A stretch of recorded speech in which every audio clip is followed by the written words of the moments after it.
आता isakal.com आहे देशातील नंबर 1 ची मराठी न्यूज वेबसाईट। प्रत्येक अपडेटसाठी isakal.com ला नक्की भेट द्या। नमस्कार, मी रुचिता। ॲग्रोनमध्ये आपल्या सर्वांचं स्वागत। आपण आजच्या ॲग्रोन शेत मार्केट पॉडकास्ट मधून महत्त्वाच्या 5 शेतीमाल बाजाराचा आढावा घेणार आहोत। आज आपण हळद, सोयाबीन, उडीद, आले आणि पपई बाजाराची माहिती घेणार आहोत। देशातील बाजारात हळदीची आवक सरासरीपेक्षा चांगली असल्याचं व्यापारी सांगतायत, तर दुसरीकडे पावसामुळे हळदीला असलेली मागणी मागील 2 महिन्यात कमी झाली होती।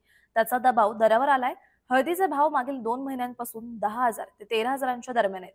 निर्यातीसाठी हळदीला अपेक्षित उठाव नाहीये, त्यातच सध्या लागवड आघाडीवर आहे। गेल्या वर्षीपेक्षा हळदीची लागवड वाढली आहे। पुढे सणासुदीच्या काळात हळदीला मागणी वाढेल, परंतु दरवाढीवर मर्यादा राहतील असा अंदाज हळद बाजारातील अभ्यासकांनी व्यक्त केलाय। देशातील बाजारात सोयाबीनचे भाव स्थिर आहेत। सोयाबीनच्या भावात मागील महिनाभरात जवळपास 500 रुपयांच्या भावात सुधारणा झाली होती।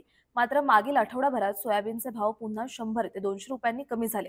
प्रक्रिया प्लांटचे भाव देशात सध्या 4,800 ते 4,950 रुपयांच्या दरम्यान आहेत, तर बाजार समित्यांमध्ये 4,400 ते 4,600 रुपयांच्या दरम्यान सोयाबीन विकले जातात।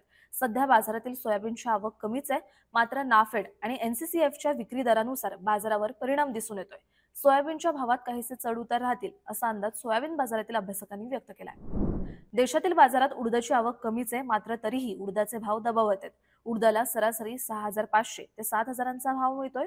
उडदाची बाजारातील आवक कमी असली तरी आयात माल जास्त आहे। आयात उडदाचा स्टॉक देशात आहे, त्याचा दबाव दरावर असल्याचं प्रक्रियादार सांगतात। यंदा देशातील उडदाची लागवड गेल्या वर्षीप्रमाणे झाल्याचं दिसतंय।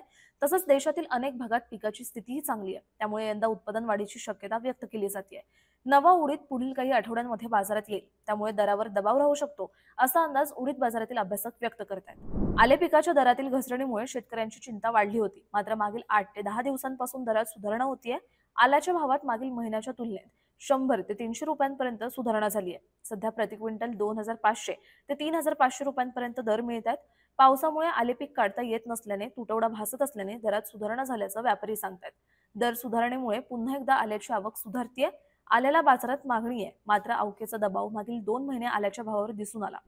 पपईला मागणी असतानाच बाजारातील आवक कमी आहे, त्यामुळे पपईच्या दरात मागील 2 आठवड्यांमध्ये सुधारणा झाली होती। पपईचे दर टिकून आहेत। सध्या राज्यात पपईचं उत्पादन कमी आहे, त्यातही दर्जेदार पपईची टंचाई भासते। राज्यातील बाजारातही पपईची मागणी आहे, उत्तर भारतातूनही मागणी आहे, त्यामुळे शेतकऱ्यांना जागेवर सध्या 1,600 ते 1,800 रुपये प्रति क्विंटलचा दर मिळतोय। श्रावण मास व अन्य कारणांमुळे पपईला चांगली मागणी आहे, तर दुसरीकडे बाजारात पपईची आवक कमी आहे, त्यामुळे पुढील काही आठवडे दर स्थिर राहू शकतात असा अंदाज पपई बाजारातील व्यापाऱ्यांनी व्यक्त केलाय। दररोज संध्याकाळी 5 वाजता आपण 5 महत्त्वाच्या शेतीमाल बाजाराचा आढावा घेत असतो, त्यामुळे ॲग्रोवनला सबस्क्राईब करायला विसरू नका।